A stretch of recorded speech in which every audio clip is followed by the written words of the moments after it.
It's a new year, and like many, you're feeling the new year energy, fresh goals, new plans, and a sense of excitement for what's to come. Well, at least I'm thinking that's what you're experiencing. But deep down, there's that nagging feeling, right? The one where you wonder if this year will be like the last, where you felt distant, disconnected, and possibly alone because your husband was so focused on his side business, right? You might sometimes say his other wife, right? His side business or other things that seem to take priority over the relationship. And you're thinking, well, is this going to be a repeat of the last year? Is this year going to be different or will it just be more of the same?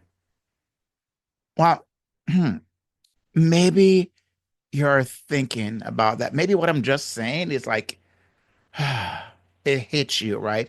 It's one of those things that like make you go, oh no, right?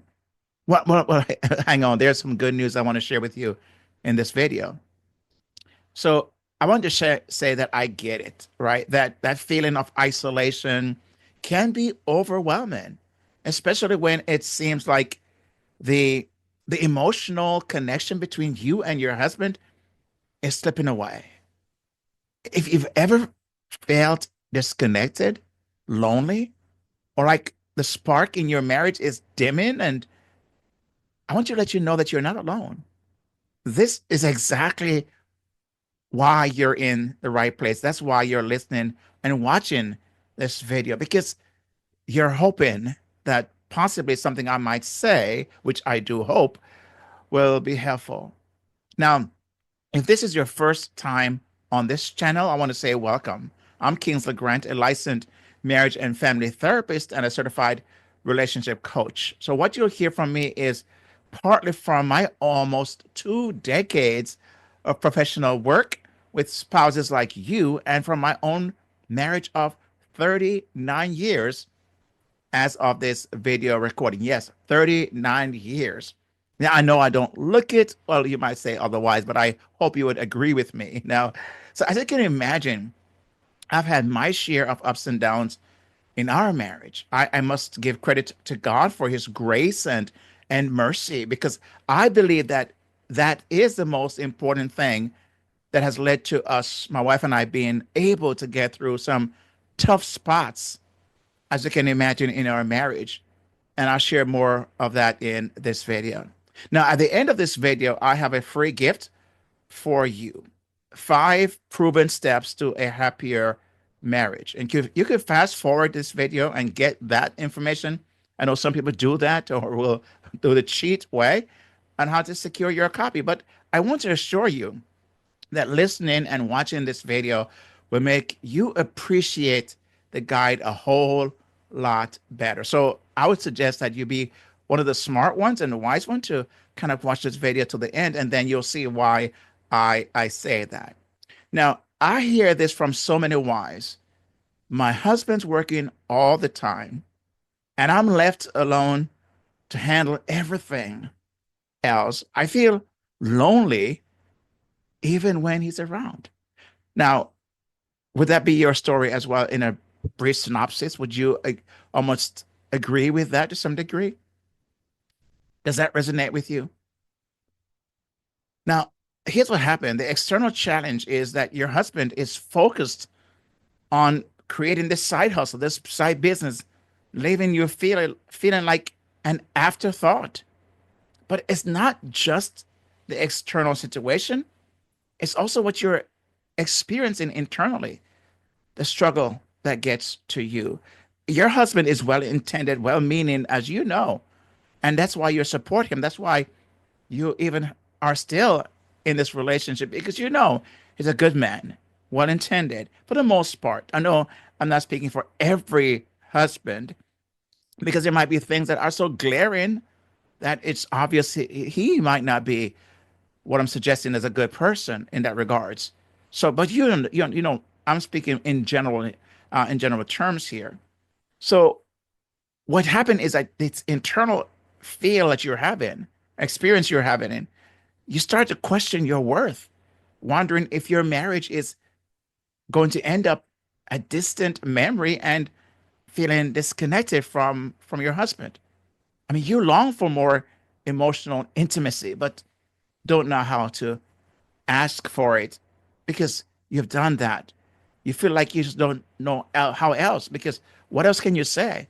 How else can you communicate to him your feelings? You're wondering, what else would it take? Right? Now, before I share how to rekindle that love and intimacy, I want to say if you have not yet subscribed to this channel, can I ask you to do so now?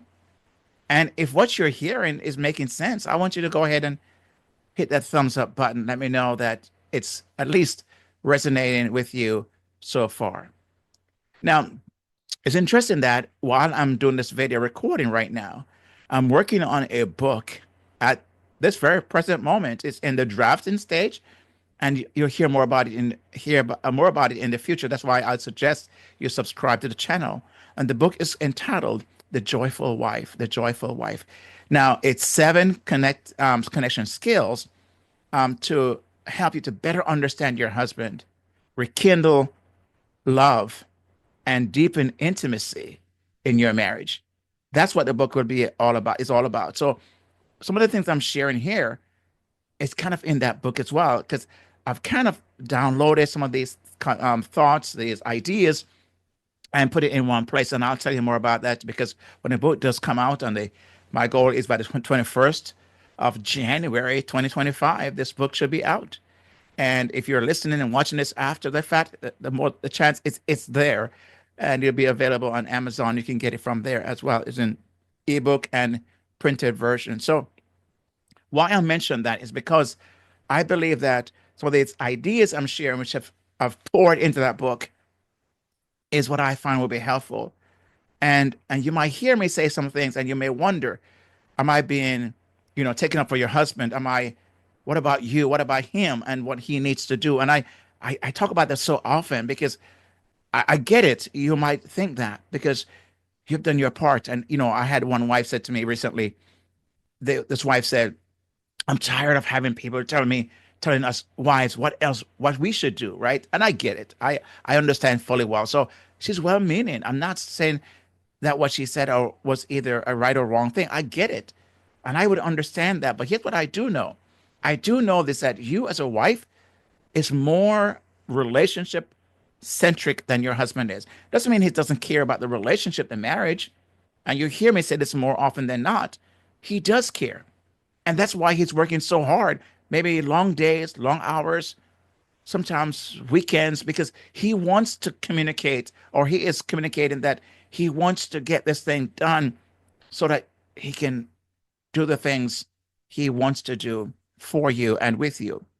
Now, I know the argument is, well, I want him. I want him. And how do I know that? Because I'm married. I've had lived his experience, or at times be living his experience. So I think I'm pretty much well positioned to talk about these things.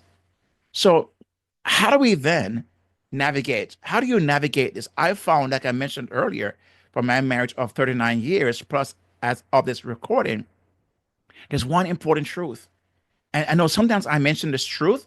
Sometimes people may kind of like, oh, okay, I hear, and it may tune me out. And I hope you don't, because I believe this to be central. It's very, very important. Now, is this a guarantee what I'm going to share with you? No, there's nothing guaranteed in life, and you know that.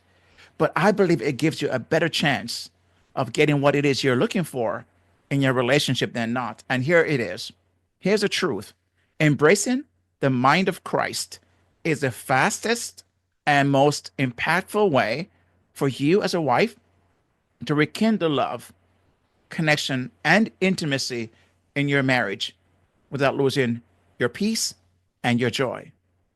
Imagine that. Imagine that. Here's what I find. What if you could maintain a peaceful, joyful disposition while everything is going on? See, this isn't about changing your husband. It's about changing how you approach the situation with a heart rooted in faith and love. And this is where I get some pushback sometimes from wives who would say, well, again, what about my husband? Doesn't he, isn't he supposed to do that? Well, I can guarantee you that on this channel and on my podcast, um, Build Your Happier Marriage podcast, my highest listener ratio. Would you guess what that is? Yes, yes, you're right. If you said female, you're right.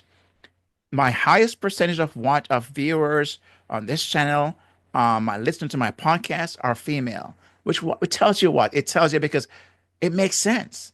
It makes sense. Women are more going about looking about relationship, and it's understandable. Doesn't make her husband a bad person. It's just that he's more about the provider, protector, kind of guy.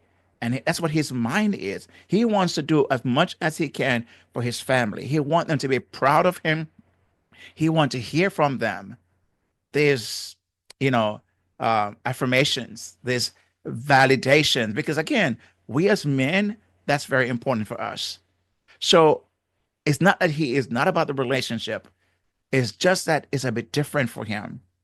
Okay. So it's about changing your approach. And that's why I speak to you as a wife, because you are smart enough to know this. You've heard the saying possibly where the husband is the head, but the wife is the neck that turns the head. You have more power than you actually give yourself credit for or even know. You're able to do things and make things happen. And maybe that's the reason why this relationship you're in is lasting till now, because you're the one who will suggest ideas. Maybe read a book and want your husband to read it, or go to a seminar and you want him to attend, or listen to a podcast and you want him to listen to that.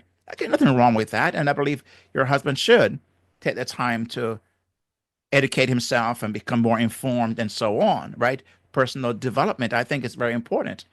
But again, you're the one that will consume those things quicker than he does. So the old way of doing things um, is you might have tried to, like I said, communicate your needs through frustration, maybe passive aggression behavior, or even withdrawal, right? And none of that works.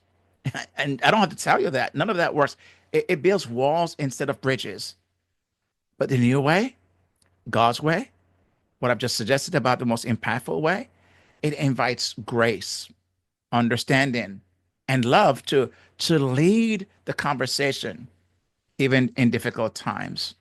Even in difficult times. You might be thinking, Kingsley, that sounds nice.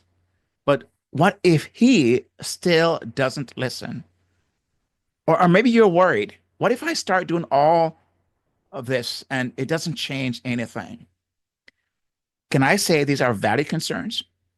But trust me, the mind of Christ, here's what it does. It may not change things right away in the relationship, but I can tell you one thing it will do. It will keep your heart guarded. It will keep your peace that can transform your marriage from the inside out, because you will be able to approach things differently than you are possibly right now.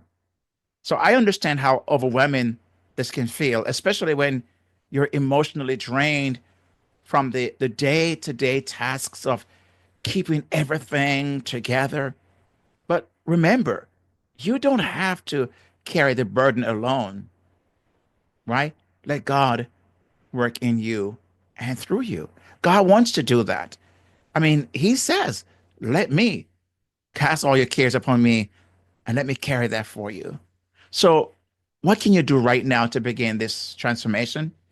Let me share a practical step you can implement today. You ready for this one? The next time you feel your emotions rising due to his lack of attention, take a moment to pray. I call that the pause and pray approach. Take a moment to pray. Ask God for peace, wisdom, and patience. Then, when you're ready, approach your husband with an open heart, not a complaint, not a complaint. I can tell you most husbands have said to me, what they hear more often than not is the attack or is complaint, is what they don't do, what they're not doing right. They never do enough. And that's what they tend to say. Now, it doesn't mean there's maybe a valid reason why the wife might be saying those things. But if he hears more complaint and he hears kind of appreciation and gratitude, guess what's going to happen? More of the same. And that's why you ask God for wisdom, and God will give you the right time and set things up for you. And I'm telling you, it has happened. I've seen it happen firsthand in my own relationship. Thank Him for His hard work, even though it's a thing that you're kind of competing against. Thank Him for His hard work and gently express your need for quality time together. I mean, it's a thanks and ask approach, right? The thank and ask approach. It shows respect and invites connection rather than conflict. Okay. So here's some things I want you to, as key takeaways from our talk today. Number one, embrace the mind of Christ in your marriage to rekindle love and intimacy. Number two, the old ways of frustration and withdrawal don't work, right? Love and grace do. And the third thing is pray first, right? Pause and pray. Approach with a thankful heart and ask for what you need from a place of love, from a place of love. And remember, you're not alone, dear wife, in this journey. Many wives are experiencing the same challenges, but God is able to restore and strengthen your marriage. So I want you to download the Christian Wife's Guide to a Happier Marriage now, and you can find it in the links below or at buildyourhappiermarriage.com/guide. And be sure to subscribe to the channel for more content like this one for building a stronger, more connected relationship. Now, remember, you're one communication skill away from a more peaceful, connected, and joyful marriage. One conversation, one skill can change everything. Don't let fear or doubt hold you back.